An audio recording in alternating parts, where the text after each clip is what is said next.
So I just saw Ant-Man and the Wasp, and it was. After coming off Marvel's last movie collaboration with Fortnite, we have Ant-Boy and Honey Bunny. Because everyone thought, hey, wanna know what would be a good follow-up to one of the biggest films of the decade? What would that be? Ant-Man.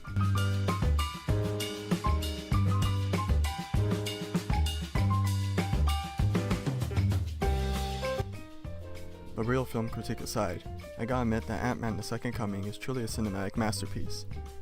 It has to be expected because everyone and their mama knows that superhero movies are at the peak of artistic integrity.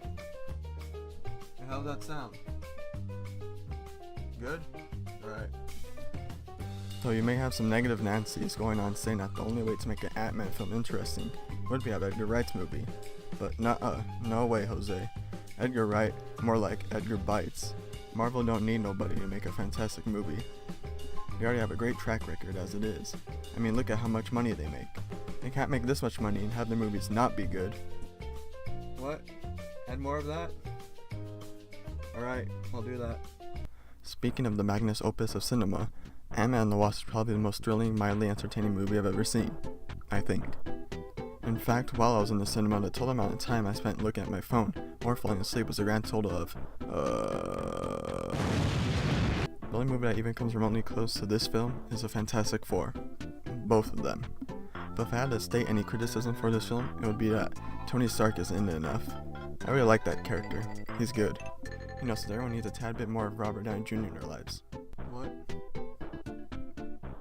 Can I actually give any criticisms towards the film? You're gonna be cutting my income from 8% to 5%? Alright, I'll leave it out. I really enjoyed how much the Wasp had to do in this film, because other than Wonder Woman, we were really lacking in good female superheroes that have potential for a solo film, a Star Wars story. She is super duper empowering and inspiring to young ladies that watch and don't watch this movie, because of how great a character she is. Not to mention, as a feminist, it really tickled my ribcage in all the right ways whenever she's on screen. Which is a lot, by the way.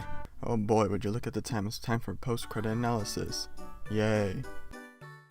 In this added bonus, Mr. Pimmy Boy is stuck in the ghost realm, and something about quantum energy, but I'm not a nerd, so we're not going to go into that. The next part seems to include an opening act of Infinity War Part 2, so I'll try to keep it vague in order not to spoil anyone. Murdoch wasn't actually arrested, but recruited to help the Avengers take down Thanos.